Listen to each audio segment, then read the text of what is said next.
Hey guys, welcome back to my channel. If you guys are returning, oh my god, thank you so much for watching these videos of mine. And if you guys are new here, welcome to the Tanisha etc show, where I talk everything womanhood, healing, parenting, and just a journey that I'm on that I'm so excited to share with everyone as I become, period. Okay, just period, as I become. So in today's video, I want to talk about toddlers and their capabilities, how we can really underestimate a toddler. No one really prepares you for the emotional intelligence of a toddler. And I understand why, because all toddlers are different and all situations are different.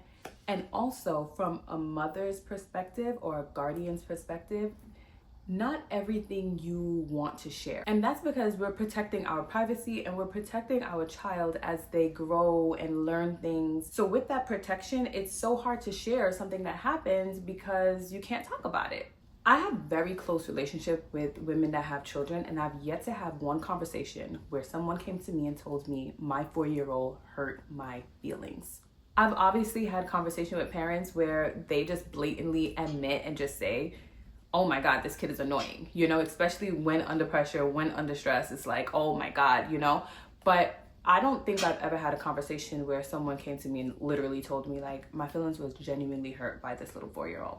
And then I had that moment where, not in a dramatic way, but a very personal, specific way, my feelings were genuinely hurt by a 4-year-old. And now I'm wrestling with this thought of, why am I emotionally processing something that a 4-year-old said to me? Honestly speaking, if you know, you know. If you've never experienced it, kudos to you. For real, because it is not a natural feeling. It feels very unnatural and it's very conflicting. The moment is usually well thought out, well timed, so pointed that you really sit back and you say, are you actually aware of what you're doing? And usually it's at a time where you're trying your best with them, right? You're like, hey, you're pleading with them, you're negotiating with them, and then they know exactly when to strike, bam, and how to strike, bam. And I'm sitting here thinking like, okay, so on one hand, I'm like, you're really smart. Kudos to me, kudos to you, because you are really smart. And then the other side is, maybe they don't even know what they're saying. They have no clue what they're saying, because all the videos out there are telling us that these kids are processing their thoughts, their emotions, their this, their that. But when something happens and it's very specific, and you're like, you said that on purpose, didn't you? You had intent. But then you have to remember, scientifically, their brains are not fully developed yet. So this is more so a testing thing for you. It's not malicious. It's more so a test. It's an experiment. It's, if I say this, what will be the reaction? And they're looking at you. They're going to say what they're going to say, and then they're like,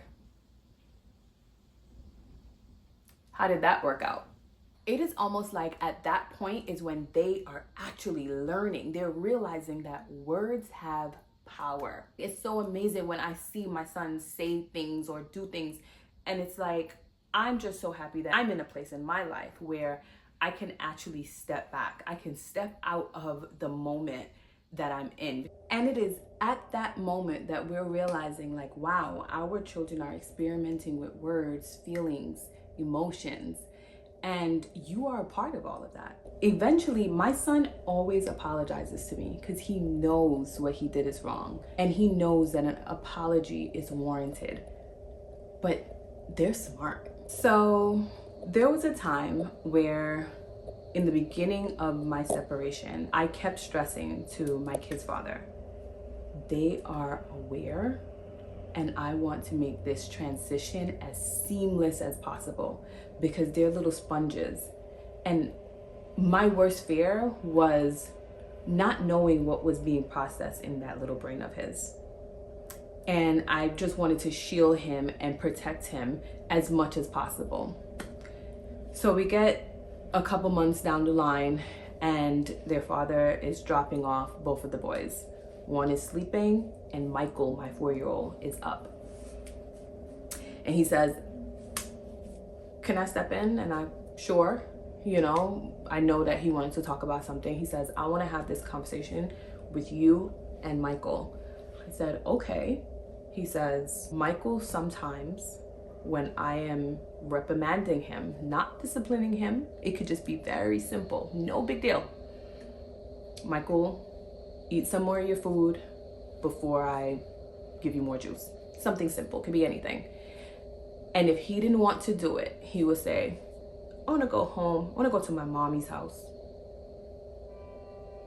Now, Michael, I stood there and I was quiet, because that moment that I just spoke about, that was the moment where one day I was with Michael and he says, I want to go to my daddy's house. And I'm like, you want to leave? What is it? You don't like it here just because I told you no? And I knew that that was his tactic of, maybe if I say that, she'll say, no, stay. Here's the candy, or here's whatever you want. It was smart. And in parenting, I find that it's so important that both parents are on the same page, and we were. My kid's father proceeded to say, if you're seeing that here, I can almost guarantee that you're seeing it to your mom. And I know that's hurting her. I stayed quiet again. He looked at both of us. He goes, I'm sorry. And that was it. That was it. He knew, we addressed, we spoke about it, and we moved forward. Brushing something like that off your shoulder, like, please, he's 4 years old, he doesn't know, or I don't care, that's not the way to go. Admitting that it feels some type of way, whatever way it is, like it could be weird. You could be like, I don't know what I'm feeling.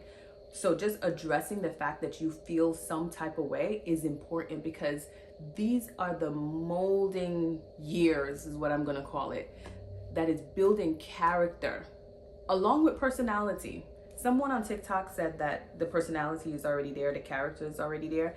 And while I do agree with that, people can be flawed. Toddlers can be flawed, and people can change, and so can toddlers, with the right guidance. And that was so important for me. I walked away feeling very proud that someone also had the emotional intelligence to admit that this was not okay, and it made you feel some type of way. He did, I did. And while I wasn't the one to address it head on, I was just waiting for the right opportunity to do it, because it was going to be addressed. But I'm happy that we were able to address it together. Addressing things like this lets the child know that hurting others is not kind. And also, I am still your safe space. I understand, and it's okay. I forgive you. And that is another humbling experience of being a parent. You cannot hold on to that. You can't.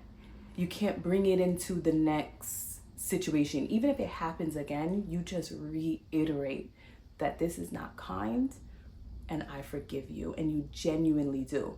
Anyway, if you're a mom and your toddler actually hurt your feelings, you are not insane for feeling the way you feel.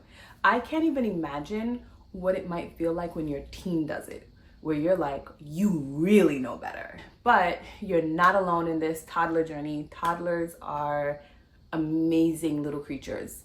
They are amazing. They are so smart. They're learning, they're exploring. And you just have to take everything in, the good, the bad, and just be there for your toddler. Trust me. Being a parent is humbling in ways that no one really talks about. It's a journey. And with that, there is ups, downs, highs, lows. So I'm just really happy to have community and confidence to speak about things like this.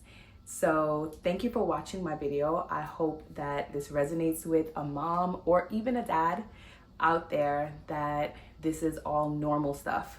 Don't forget to subscribe to my channel. I'll be back with some more videos, and I will see you guys soon. Bye.